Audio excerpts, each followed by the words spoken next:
আমাদেরকে প্রশ্ন করে, হুজুর ডক্টর ইউনূস যে সুদখোর তার বিরুদ্ধে কিছু বলেন। বিষয়টা এমন যে পুরা বাংলাদেশে একমাত্র সুদখোর ডক্টর ইউনূস, আর সবাই খুব ভালো মানুষ। অথচ বাংলাদেশের সমিতি, ব্যাংক লোন, ওই এনজিও, সমবায় সমিতি, অমুক তমুক, এগুলা হিসাব করলে দেখা যাবে বাংলাদেশের 100% মানুষের 95% মানুষ নানানভাবে সুদের সাথে সম্পৃক্ত। চাকরি করে 15,000 টাকার ফ্রিজ লাগবে একটা, কিভাবে নিবে? এবার আসছে সুদের মধ্যে ঢুকছে। কিস্তিতে আসো, সুদ দাও। আসো, মোটর সাইকেল নাও, সুদ দাও। ব্যাংক থেকে বাড়ি করবা, টাকা নাই, জমি আছে, সুদ নাও। তুমি একটা ব্যবসা করবা, রিক্সা কিনবা, রিক্সার ব্যাটারি নষ্ট হয়ে গেছে, 10,000 টাকা লাগবে, কারো কাছে কর্জে হাসানা পাবেন না। কিন্তু সুদের জন্য যান, মাশাল্লাহ 10,000 টাকায় 50,000 টাকা নিয়ে দাঁড়িয়ে আছে। সুদের অভাব নাই। তাহলে সুদের সাথে যেই জাতির 95% মানুষ জড়িত, ওই জাতির নেতা ডক্টর ইউনূস না হয়ে কি ইমাম মাহাদি হবে? ভাবখানা এমন যে আমার তো একটা ইমাম মাহাদি লাগবে। এই মুহূর্তে বর্তমান অন্তর্বর্তীকালীন সরকার বাংলাদেশ পরিচালনা করছে অন্তর্বর্তীকালীন সরকার। এই মুহূর্তে ডক্টর ইউনূস যখন কোনো ভালো কাজ করবে, ভালো কথা বলবে, দেশের কল্যাণে, মানবতার কল্যাণে ভালো কোনো সিদ্ধান্ত নিবে, ওই সিদ্ধান্ত ডক্টর ইউনূস সাহেবের কথা, কাজ এবং সিদ্ধান্ত যদি ভালো হয়, ইসলামের সাথে মিলে যায়, তাহলে ওই সিদ্ধান্ত বাস্তবায়নের জন্য আমাদের সবাইকে নিজেদের জায়গা থেকে এগিয়ে আসতে হবে।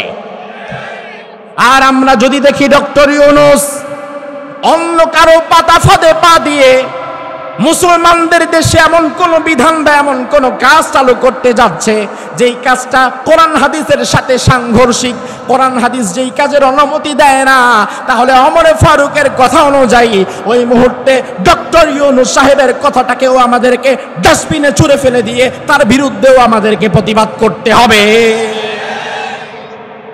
তার কারণ বিগত দিনে আমরা প্রতিবাদ না করে চুপ করেছিলাম বলেই ধীরে ধীরে স্বৈরাচার তৈরি হয়েছিল। স্বৈরাচার এটা একদিনে হুট করে তৈরি হয়ে যায় না, অথবা আসমান থেকে নেমে আসে না, জমিন থেকে ফুরে বের হয় না। সমাজের ভালো মানুষের নীরবতার কারণেই ধীরে ধীরে সমাজে স্বৈরাচার আর জালিম তৈরি হয়। আমার ভাইরা, আল্লাহ রাব্বুল আলামিন এজন্য বললেন নামাজ, 1 নাম্বার গুণ থাকবে নামাজ। যারা নামাজ কায়েম করবে, নিজেরা নামাজ পড়বে, পরিবারে পড়াবে, সমাজে পড়াবে। 2 নাম্বারে আল্লাহ বললেন ওয়া আতাউজ যাকাত, এবং যাকাত ভিত্তিক অর্থনীতি প্রণয়ন করবে, সুদকে চিরতরে ছুঁড়ে ফেলে দেবে। বর্তমান বাংলাদেশে সুদ আছে না নাই? বেশি না কম? জোরে কম। মানুষ খুব চালাক। আমাদেরকে প্রশ্ন করে, হুজুর ডক্টর ইউনূস যে সুদখোর তার বিরুদ্ধে কিছু বলেন। বিষয়টা এমন যে পুরা বাংলাদেশে একমাত্র সুদখোর ডক্টর ইউনূস, আর সবাই খুব ভালো মানুষ। অথচ বাংলাদেশের সমিতি, ব্যাংক লোন, ওই এনজিও, সমবায় সমিতি, অমুক তমুক, এগুলা হিসাব করলে দেখা যাবে বাংলাদেশের 100% মানুষের 95% মানুষ নানানভাবে সুদের সাথে সম্পৃক্ত। চাকরি করে 15,000 টাকার ফ্রিজ লাগবে একটা, কিভাবে নিবে? এবার আসছে সুদের মধ্যে ঢুকছে। কিস্তিতে আসো, সুদ দাও। আসো, মোটর সাইকেল নাও, সুদ দাও। ব্যাংক থেকে বাড়ি করবা, টাকা নাই, জমি আছে, সুদ নাও। তুমি একটা ব্যবসা করবা, রিক্সা কিনবা, রিক্সার ব্যাটারি নষ্ট হয়ে গেছে, 10,000 টাকা লাগবে, কারো কাছে কর্জে হাসানা পাবেন না। কিন্তু সুদের জন্য যান, মাশাল্লাহ 10,000 টাকায় 50,000 টাকা নিয়ে দাঁড়িয়ে আছে। সুদের অভাব নাই। তাহলে সুদের সাথে যেই জাতির 95% মানুষ জড়িত, ওই জাতির নেতা ডক্টর ইউনূস না হয়ে কি ইমাম মাহাদি হবে? ভাবখানা এমন যে আমার তো একটা ইমাম মাহাদি লাগবে। আরে ভাই, আপনি নিজে ইসলাহ হন, কারণ যেই জাতি যেমন, ওই জাতির মাথায় উপরে আল্লাহ বসায়ও তেমন। আপনি নিজে ভালো হন, নিজে ইসলাহ হন, নিজেকে পরিশুদ্ধ করেন। রব্বুল আলামিন বললেন, বান্দা নামাজ কায়েম করবা, যাকাত আদায় করবা, 3 নম্বরে ওয়া আমারু বিল মারুফ, সৎ কাজের আদেশ দান করবা, 4 নম্বরে ওয়া নাহাউ আনিল মুনকার, অন্যায় কাজ থেকে বাধা প্রদান করবা। আমার ভাইরা, এটা অনেক বড় একটা দায়িত্ব। নামাজ পড়া যেমন বড় দায়িত্ব, যাকাত আদায় করা যেমন বড় দায়িত্ব, সৎ কাজের আদেশ দেওয়া এবং অন্যায় কাজে বাধা দেওয়া তেমন বড় একটা দায়িত্ব। বর্তমান সমাজে নামাজি লোক পাবেন, হজ করনেওয়ালা হাজি লোক পাবেন, রোজা রেখেছে এমন রোজাদার ব্যক্তি পাবেন, কিন্তু সমাজে সৎ কাজের আদেশ দেয়, অন্যায় কাজ হতে দেখলে বাধা দেয় এমন লোকের সংখ্যা খুবই কম। ঠিক কিনা? যতদিন যাচ্ছে সৎ কাজের আদেশ দেওয়া এবং অন্যায় কাজে বাধা দেওয়ার যেই মানসিক প্রবণতা, এটাও ধীরে ধীরে কমে যাচ্ছে। এই যে আমার সামনে মুরব্বীরা আছেন, 5, 10, 15, 20 বছরের ছেলেরা আছেন, 50, 60 বছরের মুরব্বীরা আছেন, আপনাদেরকে আমি একটু মনে করিয়ে দিতে চাই, আজ থেকে 25 বছর 30 বছর আগে আমরা যখন ছোট ছিলাম, তখন আমরা একটা বিষয় দেখতাম। এই বসো, লাগবে না, এই মনোযোগ নষ্ট করিও না।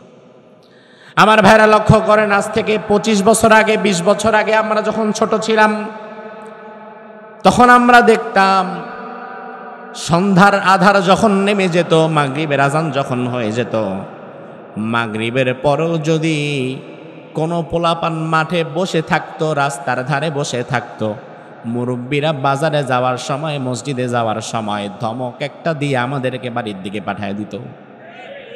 এটা কি মিথ্যা? এই এলাকার অবস্থাও হয়তো এমন ছিল। মাঠের মধ্যে পোলাপান খেলতেছে, মাগরিবের আজান হয়ে গেছে, মুরব্বী যাচ্ছে বাজারে, মুরব্বী ধমক দিত, এই এখনো মাঠে কি, আজকে আর খেলা লাগবে না, যা কালকে খেলিস, যা বাড়ির দিকে যা, পড়তে বস। মুরব্বীর ধমক খায় আমরা আর মাঠে থাকতাম না, আমরা চলে যেতাম ঘরে, কুপি বাতি হারিকেন জ্বালায় পড়তে বসে যেতাম।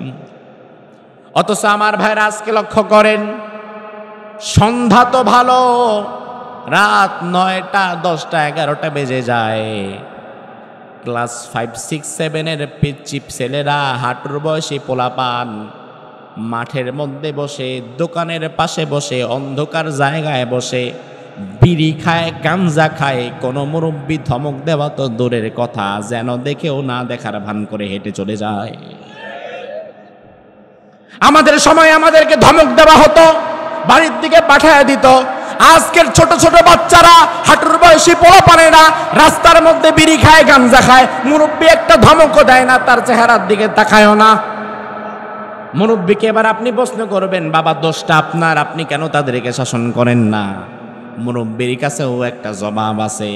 মুরব্বী তখন বলবে, হুজুর আপনারা যখন ছোট ছিলেন আপনারা ভালো ছিলেন, আপনাদেরকে ধমক দিলে আপনারা বাড়ির দিকে চলে যেতেন আর কথা বলতেন না, কিন্তু বর্তমান ক্লাস 5, 6 পোলাপান রাস্তার পাশে দাঁড়ায়া আড্ডা মারে আর বিড়ি খায়। আমি মুরব্বী তাদেরকে গিয়া যদি বলি তাড়াতাড়ি বাড়ির দিকে যা, বিড়ি খাস কেন, তাহলে বিড়ির ধোঁয়াটা আমার মুখের দিকে ছাইরা কইব, চাচা আপনার পয়সায় খাই নাকি? আছে না নাই? এমন বেয়াদব আছে না নাই? মুরব্বী বলবে যে আমার একটা অপমান করলো, আমি লজ্জা পাইলাম সবার সামনে, তাহলে আমি অন্যায় বাধা দিব কেন? অন্যায় কাজে আমি কেন বাধা দিব? আমি তো অপমান হয়ে গেলাম। আমি তখন আপনাকে বলবো, মুরব্বী বাবা, ও মুরব্বী বাবা, মুরব্বী চাচা, আপনি আপনার হাতকে শক্ত করেন, মনকে শক্ত করেন, কারণ অন্যায় বাধা দেওয়া, সৎ কাজের আদেশ দেওয়া, অন্যায় কাজে বাধা দেওয়া তার ছোটখাটো কোনো বিষয় নয়। সৎ কাজের আদেশ দেওয়ার জন্য, অন্যায় কাজে বাধা দেওয়ার লক্ষ্যে আল্লাহর হাবিব মার খেয়েছেন, তার দাঁত ভেঙে গিয়েছে। অন্যায় বাধা দেওয়ার কারণে আমির হামজার কলিজাটা দ্বিখণ্ডিত হয়ে গিয়েছে।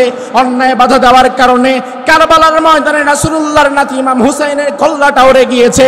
অন্যায় বাধা দেওয়ার কারণে যদি রাসূল দাঁত দিতে পারে, আমির হামজা কলিজা দিতে পারে, ইমাম হুসাইন কল্লা দিতে পারে।